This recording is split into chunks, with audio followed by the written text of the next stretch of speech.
நாம் எல்லோரும் கேள்விப்பட்டிருக்கிறோம், காசி என்பது மோக்ஷத்தின் நகரம் என்று. அங்கு கடைசி மூச்சை விட்டால் பிறவி சுழற்சி முடியும் என்று. ஆனால் சிவன் தானே ஏன் காசிக்கு வந்தார்? அவர் ஏன் அங்கேயே நிலைத்தார்? அந்த உண்மையான கதை பலருக்கும் தெரியாது. இது எல்லாம் ஒரு விவாதத்துடன் தொடங்கியது. பிரம்மா மற்றும் விஷ்ணு யார் பெரியவர் என்று வாதிட்டனர். நான் படைப்பவன், எல்லாம் என்னால்தான் தொடங்குகிறது என்றார் பிரம்மா. படைப்பு மட்டும் போதாது, அதை காக்கும் நான்தான் முக்கியம் என்றார் விஷ்ணு. அவர்களின் அகங்காரம் உயர்ந்தது. பிரபஞ்சமே அதனால் நடுங்கியது. அந்த நேரத்தில் சிவன் ஒரு முடிவற்ற அக்னி தூணாக ஜோதிர்லிங்கம் தோன்றினார். என் தொடக்கம் அல்லது முடிவை கண்டுபிடியுங்கள், அப்போதுதான் யார் உயர்ந்தவர் தெரியுமே என்றார். விஷ்ணு ஒரு வராகமாக, பன்றியாக மாறி கீழே சென்றார். ஆழ்ந்த உலகங்கள், நெருப்பு நதிகள் அனைத்தையும் கடந்து சென்றார். இறுதியில் உணர்ந்தார், இதற்கு முடிவே இல்லை.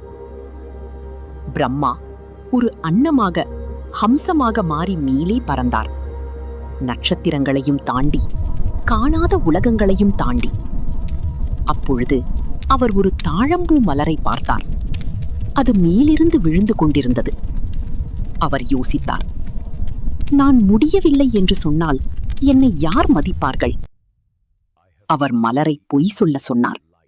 திரும்பி வந்து, நான் உச்சியை கண்டேன் என்றார். அந்த பொய் பிரபஞ்சத்தின் சமநிலையை குலைத்தது. சிவனின் கோபம் வெடித்தது. அந்த கோபத்திலிருந்து காலபைரவர் தோன்றினார். அவர் பிரம்மாவின் 5வது தலையை வெட்டினார். ஆனால் அந்த தலையை கீழே விழவில்லை. அது பைரவரின் கையில் ஒட்டிக்கொண்டது. அதோடு ஒரு சக்தி உருவானது. பிரம்மஹத்யா, பாவம், ஒரு கொடூர தேவி போல அவரை தொடர்ந்து துன்புறுத்தியது.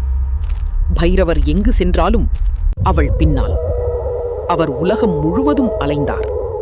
மலைகள், காடுகள், புனித நதிகள். ஆனால் எந்த இடமும் அவரை விடுவிக்கவில்லை. காலம் கடந்தது. அவர் சோர்ந்து போனார். இறுதியில் ஒரு நாள் 2 சிறிய நதிகளான வருணா மற்றும் அசி இடையே உள்ள ஒரு நிலத்தை அடைந்தார். அதுதான் காசி. அங்கு காலடி வைத்தவுடனே ஏதோ மாறியது. காற்று மென்மையாகியது. நிலம் உயிரோடு இருந்தது போல. கங்கை அவரை வரவேற்றது போல அமைதியாக ஓடியது. அந்த அதிசயம் நடந்தது. பைரவரின் கையில் இருந்த தலை அசைந்து கீழே விழுந்தது. அந்த இடம் இன்று கபால மோசனம் என அழைக்கப்படுகிறது. அந்த நேரத்தில் சிவன் காட்சியிலேயே தங்க முடிவு செய்தார். பிறகு பார்வதி அன்னபூர்ணா வடிவில் வந்து சிவனுக்கு உணவளித்தார். அது ஒரு சாதாரண செயல்தான். ஆனால் அது சிவனின் சோர்வை குணப்படுத்தியது. காசியில் சிவன் விஸ்வநாதராக தங்கினார். பைரவர் காவலனாக இருந்தார். இங்கு ஒருவர் இறக்கும் தருணத்தில் சிவன் தானே தாரக மந்திரம் சொல்லி ஆத்துமாவை விடுவிக்கிறார் என்று நம்பப்படுகிறது. அதனால்தான் மக்கள் காசிக்கு வருகிறார்கள். பாவம், பயம், துயரம் இவைகளை விட்டுவிட. நாம் எல்லாம் இந்த கதையில் சிவனைப் போலதான். ஏதோ ஒரு சுமையை சுமந்து கொண்டிருக்கிறோம். அதை விடுவிக்க ஒரு இடம் தேடிக் கொண்டிருக்கிறோம். காசி என்பது ஒரு நகரம் மட்டும் இல்லை. அது ஒரு வாயில், ஒரு வாக்குறுதி. சிவனுக்கே சுமையை இறக்க வைத்த இடம். நமக்கும் அமைதியை தரும் இடம். அதுதான் காசி. ஓம் நம சிவாய.